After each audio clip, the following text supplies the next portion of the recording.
My name is Noelle. I'm a 40-year-old housewife. Today, I'd like to talk about my family. I have a husband who is the same age as me and a daughter who just turned 16 recently.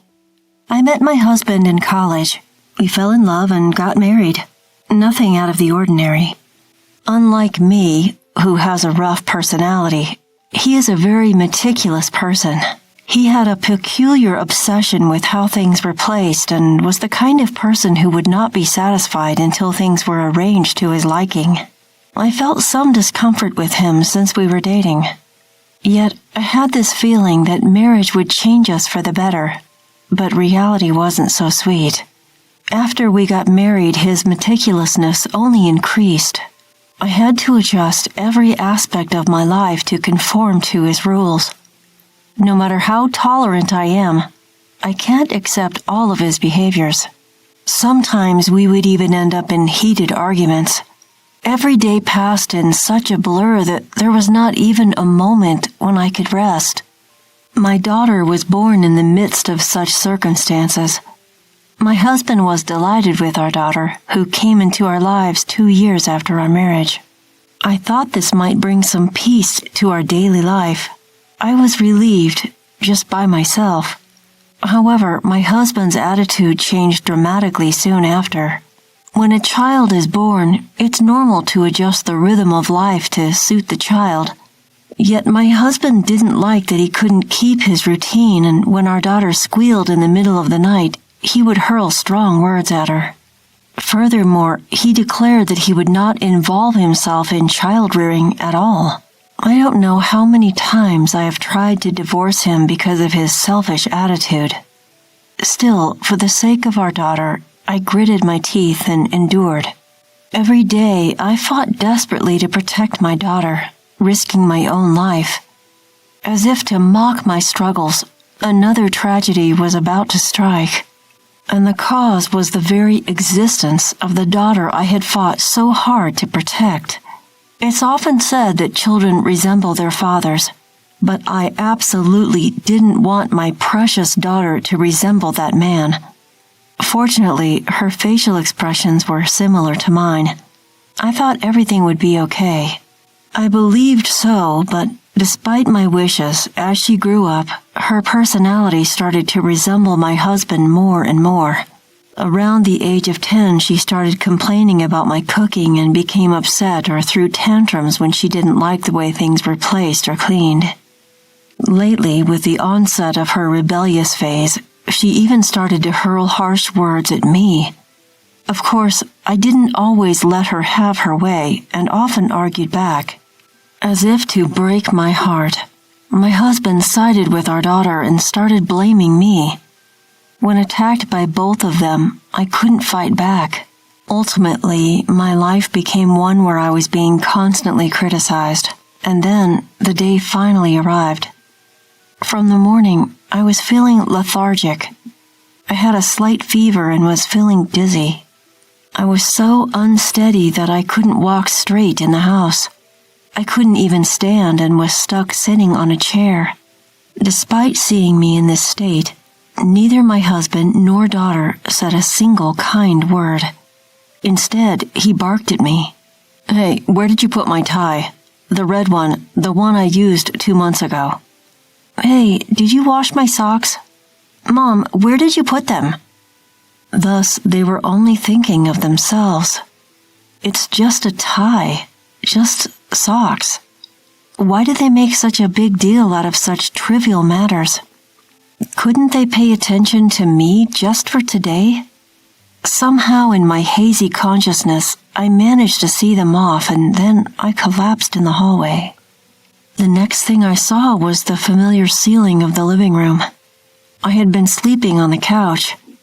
It seems I had moved to the living room unconsciously. Although I was still feeling tired, thanks to a good rest, my condition had improved. I was awake, but there was a pleasant feeling as if part of my brain was still asleep. Being unwell was the cause, but I wonder when the last time I have slept so soundly. I gave up trying to escape from that comfort and went back to sleep. When I woke up next, it was already dark outside, and when I reflexively looked at the clock, it was past 5 in the evening. I felt the blood drain from my body all at once. I hadn't done most of the household chores, such as laundry and dinner preparation. I have to at least make dinner. I jumped up and headed to the kitchen. Since there was no time to go shopping, I managed to put together a menu using only leftovers. "I'm home." My daughter came home at the worst possible time while I was still scrambling. "Wait, you're still making dinner? That sucks." "I'm sorry, it'll be ready soon." Ignoring my apology, my daughter went into her room. Soon after, my husband came home from work. "What, you're still cooking dinner?" His words were filled with obvious discomfort. He has a meticulous routine after coming home, so he must have noticed something was different. After saying only that, my husband went into his room. He starts eating 15 minutes after he begins to change his clothes. That was also part of his routine. This means I only had 15 minutes left. I cooked desperately. Even if the cutting was rough, even if I messed up the seasoning, I couldn't stop cooking. If I didn't finish before my husband came out of his room, I wouldn't know what would happen. I managed to finish plating just before my husband came out of his room. I made it. I could feel the tension draining from my body. But then, what the hell? Who could eat this? That was my husband's outcry. "What's wrong?" "What's wrong, you say? You have some nerve asking that." My husband was inexplicably worked up. I didn't understand the cause of his anger. "This stir-fry, you overcooked it. The color is off, and the vegetables aren't even uniformly cut." "I'm sorry, I was a bit pressed for time today." "Time? You're not working. You have plenty of time." I couldn't forgive that single sentence. As if I wasn't doing anything at all. Why do I have to be spoken down to by a husband who doesn't even notice my discomfort? I have no time at all. Before I knew it, I was screaming with all my might. Do you have any idea how much I struggle every day? In a rush of emotion, I found myself screaming. It seemed to be an unexpected reaction for my husband. I saw him take a step back, his eyes filled with a frightened look. "What struggle? House chores can be done at your own pace, isn't it easy?" he challenged. "What do you know? It's not like I can just do them at my own pace," I countered. By then, I couldn't stop myself. "I was feeling really sick today, you know. I pushed through and made dinner, and you didn't even take a bite. How do you think that makes me feel?" I felt tears trickling down my cheeks. The emotions I had been holding back had finally exploded. Seeing my husband's face turn pale, I managed to calm down a bit. I was short of breath. My breathing was disrupted and I felt dizzy from all the shouting. But still, I waited for my husband's response. A simple apology, a single "I'm sorry" would have been enough. "Don't mess with me." That tiny spark of hope was extinguished by his trembling words. "Do you have any idea how much I struggle in the world to support our family? So you're saying I'm just living easy and free? I'm saying your job is to support me so I can focus on my work. That's just an excuse. I'm not your slave. Don't talk back to me." Just a little more and my husband would have raised his hand at me. I knew it instinctively, but I couldn't back down now. As I prepared to confront him with my next words, it happened. "What on earth are you doing?" Our daughter burst out of her room. "Your voices can be heard outside. Stop it. It's embarrassing." "Don't stop me. It's her talking nonsense that's the problem. It's you being selfish." "Just be quiet." My daughter's reprimand made us stop arguing. Then I explained to her what had happened. After hearing both me and my husband's sides, my daughter turned to me and said, "Honestly, Mom, you're the one who's wrong." Her words shocked me to the core. Why? Because housework is your job, isn't it? Dad can't afford to take time off work, even when he's not feeling well. That's right, you're too lenient on yourself. My husband's face as he spoke after my daughter filled me with resentment. Mom is always late with her chores. Even today, you haven't done the laundry yet. That's right, and you're not efficient. You can't even fold the laundry properly. Their words shattered my emotions into pieces. So you're both saying I'm not trying hard enough? Maybe you're not trying hard enough. I could probably do it better and faster. Yeah, you're too laid back. I bet we could manage without you, Mom. My daughter's words cut deeper than anything else. So was I the dispensable person? I thought we were a family, but could they dismiss me so easily? Having been confronted with this cruel reality, I found myself running out of the house. Before I knew it, I was in a pitch-dark park with no streetlights. My feet hurt. Sitting on a park bench, I realized that I had run out without even putting on my shoes. My tears had long since dried up, and my mind was blank. How long had I been sitting like this? Even if I stopped thinking, the harsh words would never disappear. My heart wouldn't heal. Recalling the words of my husband and daughter, I could feel my broken heart filling with resentment. I will never forgive them. They, my family who trampled on my feelings, must face punishment. My fighting spirit was quietly burning. The next morning, I flawlessly finished the cleaning and laundry.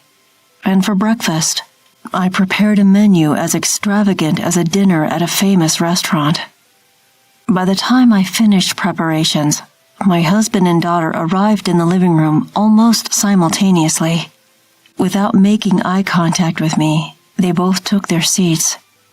Come on, let's have breakfast. Upon my words, their faces seemed to stiffen even more. Mom, what's going on? Today's breakfast is really fancy. Instead of my frozen husband, my daughter asked me. Well, isn't it your 16th birthday today? Did you forget? Huh? Yeah, I did forget. You should at least remember your own birthday. Right, Dad? Huh? Yeah.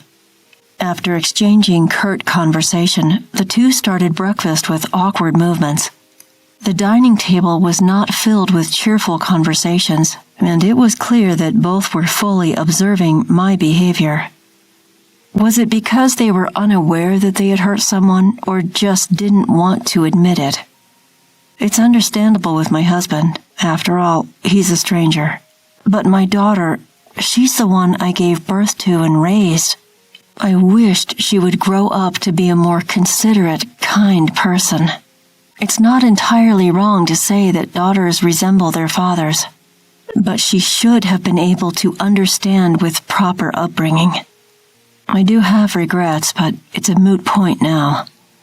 Listen, just one word from me changed their expressions. What's going on?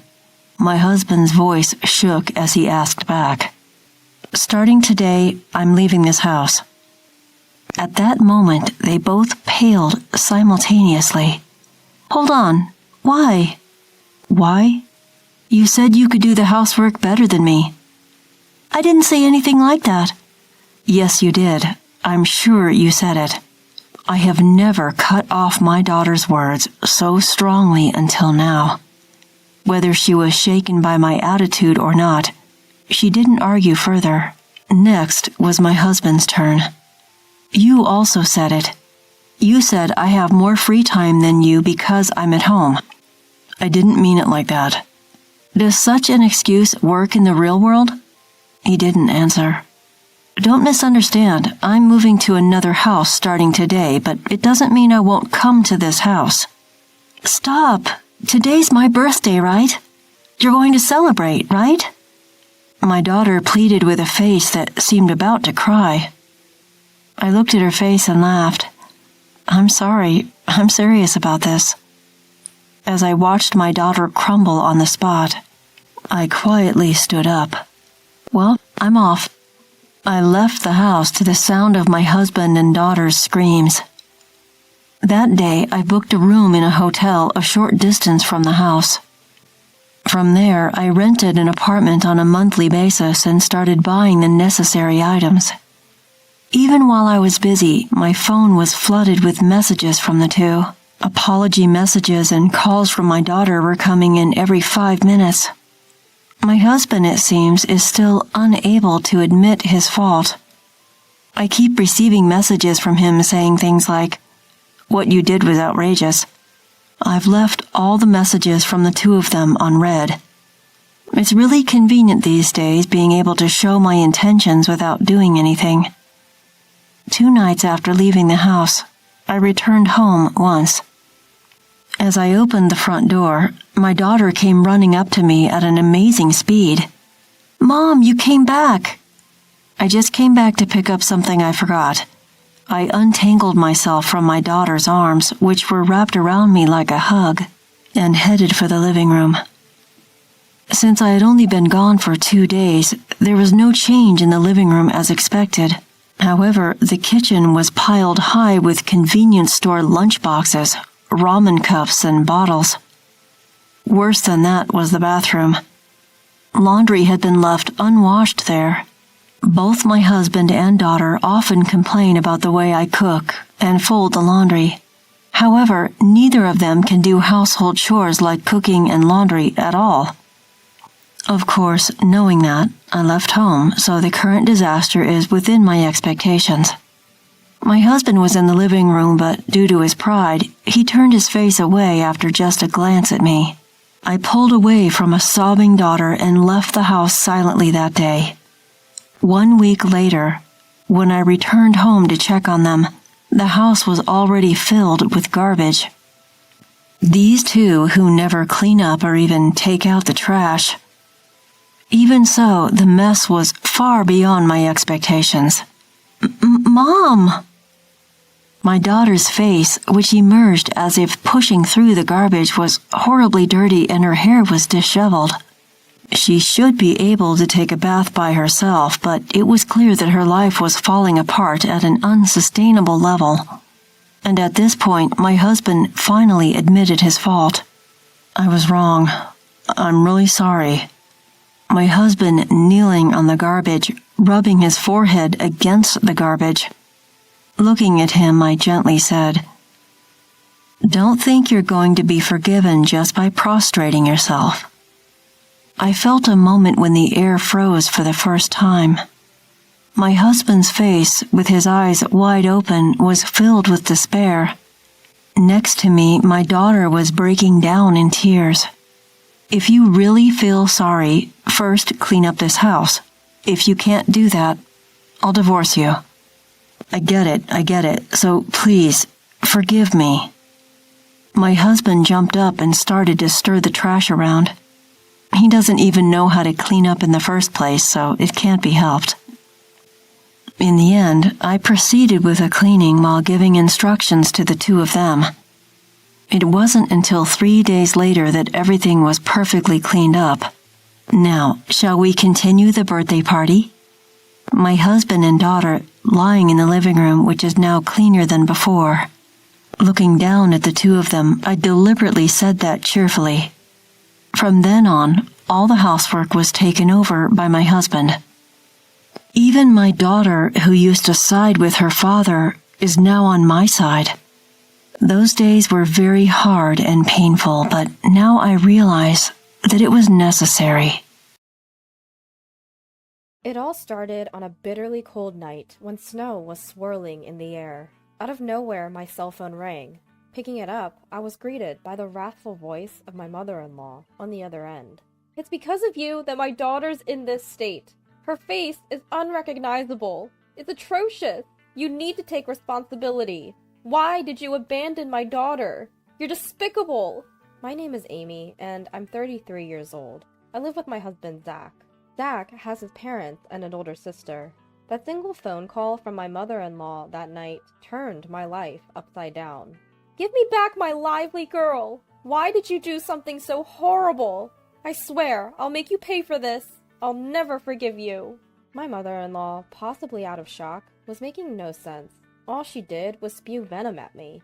Mother-in-law, please calm down. I have no idea what you're talking about. Even in my confusion, I tried my best to console my mother-in-law, desperately trying to listen to what she had to say. But all my efforts were futile. You have no right to be calm at a time like this. It's all your fault. And yet, you have the audacity to say such things. Why didn't you help her? Why did you abandon her? My mother-in-law was just yelling loudly while crying, and there was no conversation at all. Even when I told her to speak slowly, it was like my voice was not reaching her ears, and my mother-in-law's vitriol continued endlessly. My father-in-law, who seemed to have been behind my mother-in-law, took over the phone. Amy, I hope you understand what you've done. Do you understand the state our daughter is in now? Fortunately, her life is not in danger, but she has severe injuries. Why did you let her suffer like this? Since my father-in-law was a little calmer, I honestly told him, Father, I'm sorry. I really don't understand what you two are talking about. What on earth happened? He looked perplexed that I knew nothing, but somehow I got him to tell me the story. It was content that made me doubt my ears. My sister-in-law, a single mother, was living with her young child about a 20-minute walk from my home. She had a young boyfriend who she had been dating for some time, and he frequently visited. I had heard from Zach that he had a quick temper and had often raised his hand to my sister-in-law. Apparently, his mood was bad last night, and my sister-in-law suffered from more violence than usual. She felt danger to their lives, so she picked up her child in a frenzy and ran out of the house into the falling snow. Without anywhere to go, my sister-in-law thought of her brother, who had lived nearby, and ran desperately, hoping to find refuge at our house. When my sister-in-law rang the doorbell, Zach, who was home at the time, answered. My sister-in-law stood outside the door, holding her child in her only clothes, her face bruised and gasping for breath. Anyone would have known at first glance that something was wrong, but Zach did not show concern for his own sister. Instead, he seemed a bit irritated and said, If I let people in without permission, Amy will get mad. Sorry, but can you go home? She's scary when she's angry. You understand, right? Please leave. And turned her away from the door. My sister-in-law couldn't believe what her real brother had said, but she was in immediate danger and needed to hide somewhere, so she begged him in tears. At least lend me money for a hotel. She had left in a panic and didn't have her cell phone or wallet.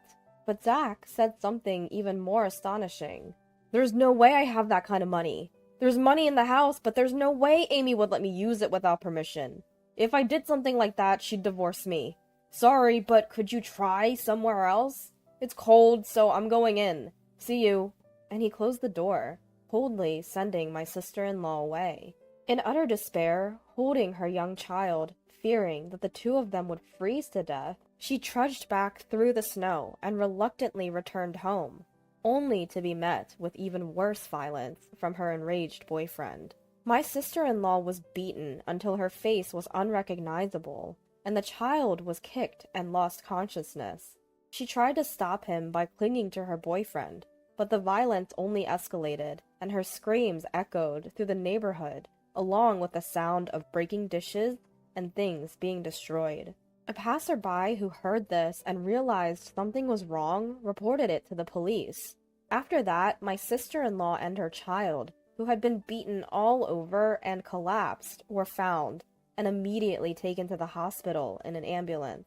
Now, although they are conscious, they are seriously injured and have been hospitalized with a prognosis of 1 month for full recovery.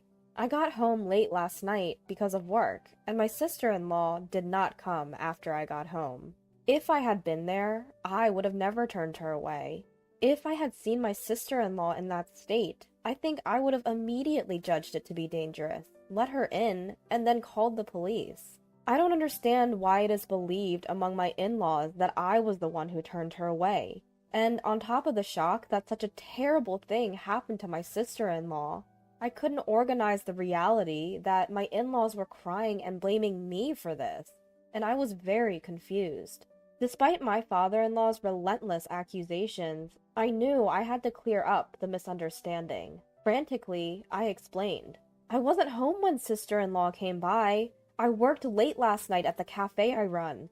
Had I been home, I would have noticed her unusual behavior and let her in. I would never turn her away. Please give me some time to figure out what happened. Although he wasn't convinced, he seemed to cool down and hung up the phone. That day, I was working late at my cafe, developing a new menu. I had informed Zach about the expected time I'd be home, but I ended up working longer. I ended up missing the last subway and had to take a taxi, not arriving home until past midnight. When I got home, I saw Zach, but he didn't mention a thing about his sister. I was confused about why he had done what he had, so I confronted him after he came home from work that night. His response was shocking. I could tell something was wrong when she showed up, but I was just about to enjoy my beer, and it was cold outside, so I wanted to close the door quickly. Plus, I didn't think there was anything I could do about it. I couldn't hide my anger at his selfish excuse. Didn't you feel anything seeing her like that? Why couldn't you at least let her in? She's been through a lot since you turned her away. When I detailed his sister's current condition, he justified himself by saying, "Remember how you used to complain when my parents dropped in without notice? I thought I was being considerate by not letting her in, thinking you wouldn't like it. What did I do wrong?" Turns out, he had assumed that I would be bothered if his sister showed up unannounced and turned her away. I asked him another question. Why didn't you lend her any money? You could have done that much, couldn't you? He responded, I was taken aback when she asked for money. I'm short on cash right before payday. I just lost money playing slots recently and I hardly had $10 in my wallet. If I gave her our household money, I knew you would get mad. So I refused. I don't see anything wrong with what I said. I was speechless, completely shocked. I had always thought he was a bit self-centered, but he also had many good qualities. I had been giving him the benefit of the doubt, but I realized it was a terrible mistake. He was incapable of making sound decisions because he always put himself first. He had no compassion for others, not even a bit of kindness. And he was foolish enough to prioritize his drinking over his own sister's distress. But it was too late to realize this now. He didn't seem to feel guilty or responsible at all about his sister being rushed to the hospital. From my perspective, she would have ended up like this anyway, no matter where she ran off to. On the bright side, she's safe in the hospital now. We're both safe. All thanks to me, right? He was talking about it as if it was someone else's business. His heartless remarks were making me feel like I was losing my sanity, so I decided not to talk to him any longer. Holding back my anger, I reported to my father-in-law about Zach's irresponsible behavior towards his sister the previous night. Upon hearing my words, Zach's father lost his composure. In a fit of rage, he exclaimed, "There's no way my Zach would do such a thing to his own sister! You're lying! Stop making up stories, Amy! Are you trying to make Zach the worst just to escape your own guilt? If you're going to spew such nonsense, then show me some proof." He refused to listen to me at all, and again blamed me for everything. I endured his accusations while desperately trying to figure out how to prove my innocence. If things remained this way, I would be branded a monster, while Zach, the real culprit who drove his sister away, would live on without any sense of guilt or retribution. This was a situation I could not tolerate. I remembered that my sister-in-law had arrived at our home around 9 p.m. that night. After much thought, I found something that could prove my innocence. My shop was equipped with a security camera. The footage clearly showed me working alone until around 11 p.m. that night. Armed with this footage and another piece of evidence, a taxi receipt that showed the time I got home, I went to my in-laws and proved that I wasn't at home at the time. "I was at my shop when your daughter came home. Do you believe me now?" It was probably something they didn't want to believe, but faced with clear evidence, they had no choice but to accept it. Zach's father, his hand trembling, muttered, "So, Amy wasn't home then." Despite their shock, Zach's parents hurriedly called him in to uncover the truth about that night. The moment he arrived, they fiercely demanded, "Why did you drive your sister away?" Just as he had done with me, Zach tried to deflect all blame onto me, claiming that he thought I would dislike having his sister in our home. Hearing this, his father said, "We already know that Amy wasn't home at that time, but your sister says she saw a woman in the house. How do you explain that, Zach?" I was speechless. If there was another woman in our home at 9 p.m., there was only one possible explanation. Wait, Zach, what is going on? Who is this woman? I asked him, my voice shaking. Zach's face turned pale as he squirmed under the questioning from both his parents and me, until he finally confessed everything. When I told him I would be late because I was working on a new menu, he saw it as an opportunity to bring his mistress home. He knew I often came home after midnight when I was immersed in my work, so he felt safe in inviting her over. When his sister suddenly showed up, asking to be let in, he panicked and drove her away for fear of his affair being discovered. "You fool! Not only did you betray Amy, but you also left your only sister out in the snow! What were you thinking? Why didn't you lend her any money? Explain yourself!" His father's anger was overwhelming, and Zach confessed the real reason he hadn't given her any money. He actually had plenty of spending money left, but he didn't want to lend it because then he wouldn't be able to buy the bag and shoes he wanted to give his mistress. He didn't want to upset his mistress for the sake of his sister, so he wanted to get rid of her quick, which led to shutting the door on her, Zach admitted. I was furious, but Zach's parents were even more so. "Before being a brother or a husband, you lack basic human decency. It's our responsibility as parents that you grew up to be this kind of person. But we cannot tolerate this and maintain our relationship. From today, we are cutting ties with you. Don't ever show your face to us again." Zach's father disowned him. In a similar vein, I added, "I'm divorcing you. You cheated on me and put your sister's life at risk by leaving her out in the snow. I can't live with someone like you anymore." Zach was shocked at being disowned and confronted with a divorce, all at once, and started begging for forgiveness, crying, I'm sorry! I won't do it again! Please forgive me!" He clung to his father's leg, but his father simply shook him off. "What you did is the absolute worst thing in our eyes." His parents and I never forgave Zach. Apparently, he had been having an affair with the other woman for a year now. The mistress was a coworker at Zach's company, who he'd been secretly bringing to our house when I wasn't around. It was infuriating to learn I'd been betrayed behind my back for so long. Zach even tried to blame his treatment of my sister-in-law on me, which only added to my anger, so I had no second thoughts about divorcing him. I made Zach sign the divorce papers and immediately submitted them. Right after, I headed to a law firm, hired a lawyer, and filed for substantial damages from both Zach and his mistress. I also called Zach's boss, who had been our matchmaker at our wedding, and reported through my tears that we were getting a divorce. I told him everything about Zach's affair and his mistress. Zach's boss, a man who despised anything against human decency, had repeatedly told Zach at our wedding to never betray his wife. As expected, he was furious when he learned about Zach's infidelity. Word reached upper management, and on his boss's advice, Zach was transferred to a branch office in the countryside. His mistress was moved to a different department where she was made to sort documents all day. However, my sister-in-law's revenge against the two was even more ruthless. Still suffering from the after effects of her injuries, she deeply resented Zach's actions that day. To vent her hatred, she did something even more extreme than what I did.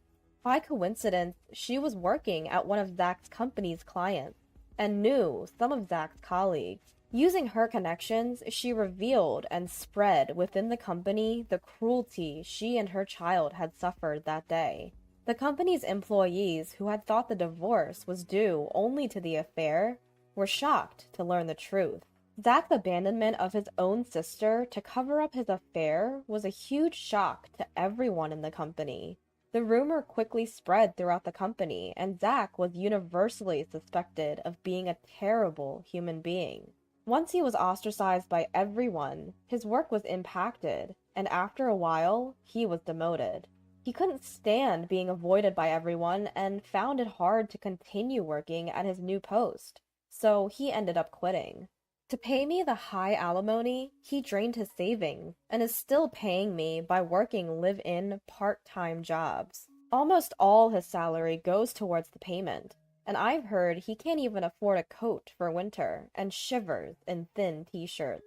As for the mistress, she was stubbornly clinging to her job, amidst the judgmental glances of her coworkers, despite my demand for damages. After consulting my lawyer, I decided to ask her parents for the payment. When her parents learned about it, they were shocked and immediately made their daughter pay the full amount after confirming the facts.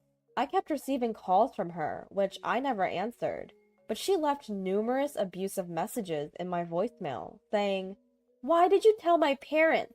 I had to go into debt to make the payments. My life is ruined because of you." As I found it unbearable, I sent these messages to her parents. I received an apology letter later, promising they would never let their daughter trouble me again, and the harassing phone calls stopped. As for my sister-in-law, her abusive boyfriend's actions became a police matter, and she was able to file for damages for her injuries. It had been tough, but she finally managed to break up with him. My in-laws and sister-in-law apologized to me for initially suspecting me and for Zach's infidelity. Of course, both were painful experiences for me, but I could understand their outrage and loss of composure when they saw their daughter taken away in an ambulance after such severe abuse. After all, Zach's affair wasn't their fault. I didn't hold a grudge against them. On the contrary, I wanted them to properly heal the emotional wounds of my sister-in-law and her child, who had such a terrible experience. If I were in their shoes, I'm sure my parents would have reacted the same way. Furthermore, my in-laws and sister-in-law are fundamentally decent people. Now that I've divorced Zach, I'll probably never see them again, as they are now strangers to me. But I sincerely wish them well and hope they take care of themselves. I moved closer to the cafe I run. Since it's within walking distance, I no longer have to worry about the last train, and I can devote my time to coming up with new menu ideas. Though I was thrown around by unexpected events, I probably wouldn't have been happy if I continued to be married. There are things one must never do as a human being. I firmly intend to always keep that in mind and live a life I can be proud of. That's what I strongly believe.